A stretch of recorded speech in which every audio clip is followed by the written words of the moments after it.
दुल्हन हाट। सुबह का समय और उस पर पक्षियों चहचहाना मुझे बेहद पसंद है। उस पर चलने वाली ठंडी ठंडी पुरवाई सब मिलकर मेरी सुबह को खूबसूरत बना देते हैं। आप सोच रहे होंगे मैं कौन? मैं क्या कोई उच्चाधिकारी हूँ किसी जिले की जो खुद को इतनी महत्ता दे रही हूँ? तो बता देती हूँ मैं कि नहीं, मैं कोई उच्चाधिकारी नहीं, बस एक आम साधारण सी लड़की। नाम है मेघा। मेघ के समान श्यामल वर्ण। ये नाम ये पहचान दी है मेरी पालक अविवाहिता माँ नीलिमा ने। नीलिमा माँ, जिनके आसपास ही मेरी दुनिया है। उनका मेरे पास आना किसी रहनुमा से कम नहीं था। मुझे जब से उनका साथ मिला मेरी तो दुनिया ही बदल गई थी। लोग कहते हैं जन्म देने वाले माँ बाप से ज्यादा लाड़ प्यार हमें कोई नहीं दे सकता। बिल्कुल गलत कहते हैं, क्योंकि मैंने जो अनुभव किया है उसके आधार पर मैं कहती हूँ जरूरी नहीं रिश्ते सिर्फ खून के ही सच्चे हो। रिश्ते तो दिलों से निभते हैं, फिर चाहे वो खून के हो या न हो कोई फर्क नहीं पड़ता। नीलिमा माँ, आप अगर मुझे नहीं मिलती, मेरा हाथ नहीं थामती, मुझे सहारा नहीं देती, तो आज मैं भी किसी रेड लाइट एरिया में लोगों के मनोरंजन का साधन बन खड़ी हो, उनकी चुभने वाली नजरों और मन बेधने वाले शब्दों का शिकार हो रही होती। कितनी कठिन जिंदगी होती मेरी आपके बिना, जिसके बारे में सोचकर ही मेरी रूह कांप जाती है। एक 10 साल की लड़की थी मैं जब मैंने जीवन में दुखों के रंग देखे। क्या उम्र थी मेरी, मात्र 10 वर्ष। और रंग श्याम। एक मजदूर परिवार की 4 भाई बहनों में दूसरे नंबर की लड़की। बड़ी बहन दिखने में अच्छी थी, सुंदर थी, सो सबकी लाडली थी। और मैं श्यामल रंग की, इसलिए माँ पापा मुझसे त्रस्त रहते। 2 भाई भी थे मेरे जो अपना बचपना शान से जीते।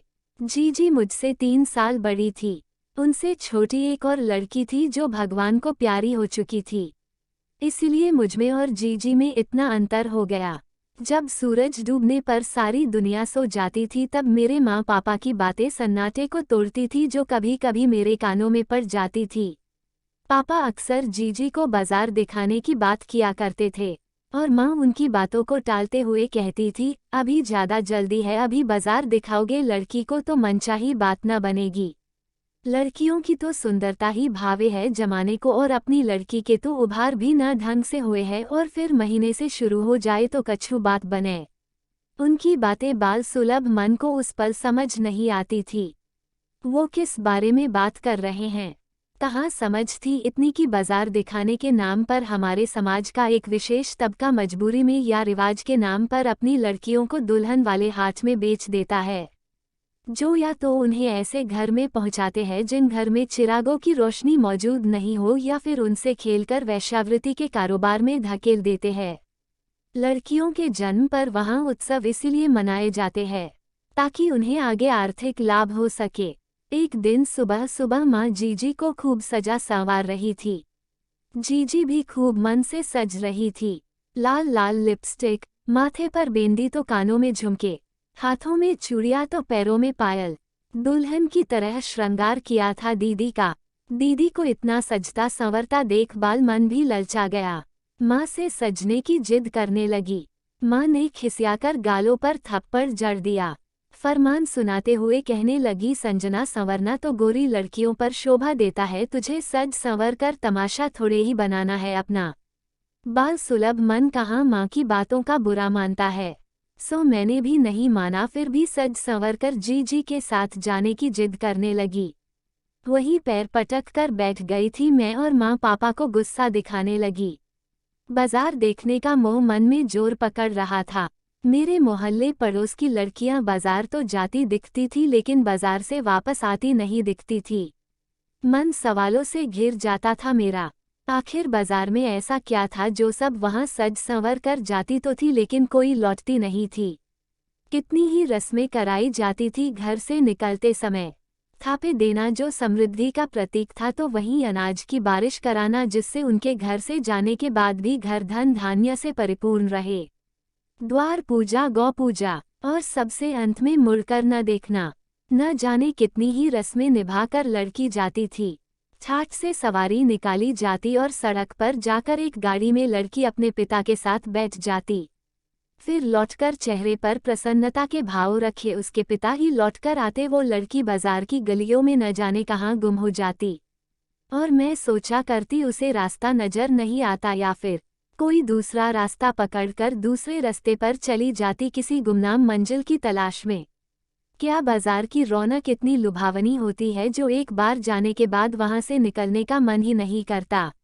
मैं इन्हीं जवाबों की तलाश में अपने बालमन को भटकाए रहती, लेकिन कोई उचित जवाब नहीं मिलता जो मेरी बालमन की जिज्ञासा को शांत कर सके।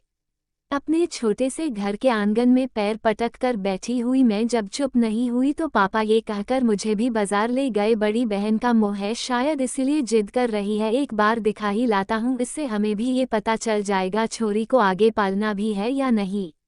उस पल मासूम मन से ये बातें समझ नहीं आई थी क्यों कहा था मेरे खुद के पिता ने ऐसा। क्या सच में वो मेरे पिता थे या मोल लिया था मुझे, या फिर यूं ही सड़क से उठाकर पाल लिया था। कहाँ मन इन सवालों में उलझता था। पापा की बात सुनकर ही मन खुशी से बावरा हो गया। अब जीजी के साथ मैं भी हाट जाऊंगी। अब मुझे पता चल जाएगा हाट में जाने वाली सजी सवरी लड़कियां क्यों वापस नहीं आती है। मैं भी थोड़ा बहुत लाली लिपस्टिक कर पापा और जीजी के साथ वहां से हाट के लिए निकली।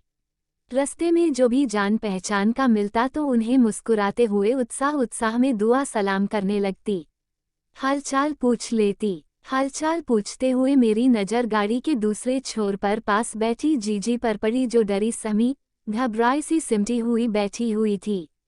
उनको देखते ही मेरी सारी खुशी फुर हो गई। मन में ख्याल आया अब इस फेतिस्ट में मेरी जीजी भी शामिल हो जाएगी। बाजार की उन गलियों में मेरी जीजी भी घूमने निकल जाएगी और फिर कभी लौटकर घर वापस नहीं आ पाएगी। सोचकर ही मन भर गया मेरा और मैं जीजी के गले लग गई थी। जीजी भी मुझे पा रोने लगी थी। ये देख पापा चिल्लाते हुए कहने लगे, ज्यादा आंसू न बहा नहीं तो सारा साज श्रृंगार बिगड़ जाएगा और फिर हाथ में कौड़ियों के भाव ले जाना पड़ेगा तुझे। ऐसे में बिरादरी में हमारी नाक कट जाएगी। मुझ पर चिल्लाते हुए पापा ने मुझे जीजी से अलग होने के लिए कहा और मैं चुपचाप जाकर एक और बैठ गई। कुछ देर बाद ही पापा ने गाड़ी रुकवाई।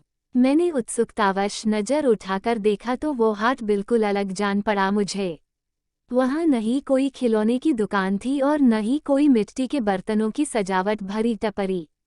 न ही कोई कपड़े लित्ते दिखाई दे रहे थे और न ही कहीं आटादार का ढेर दिखाई दे रहा था।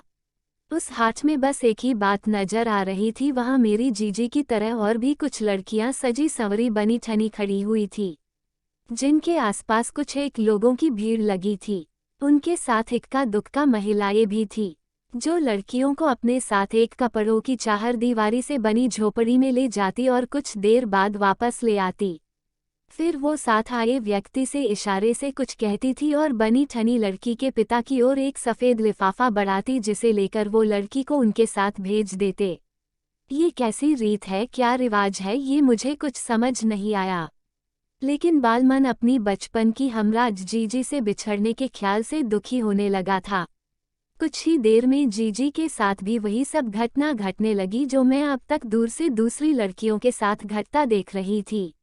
मेरी जीजी को भी एक महिला के साथ उसी कपड़ों की चारदीवारी में जाना पड़ा। वहां जाकर क्या होता था मुझे नहीं पता था। जिज्ञासा हुई जानने की, सो जीजी के पीछे मैं भी चली गई। अंदर जाकर एक महिला को दूसरी महिला की अस्मिता का माप लगाते हुए पाया। सहम गया था बालमन ये दृश्य देखते हुए। मैं तुरंत दौड़कर बाहर चली आई। सहम कर अपने पापा के पीछे खड़ी हो गई, इस उम्मीद से शायद पापा के पीछे मैं सुरक्षित रहूंगी। लेकिन गलतफहमी ही थी ये मेरी। मैं समाज के जिस तबके से थी वहां कोई भी रिश्ता सुरक्षित नहीं था। कुछ ही देर में जीजी चली आई। उनके चेहरों के भाव देख मैं उनके मन को समझने की कोशिश कर रही थी। इतना ही समझ आया मुझे जीजी को उस महिला का उनके साथ अंदर होना अच्छा नहीं लगा था। उस महिला के साथ जो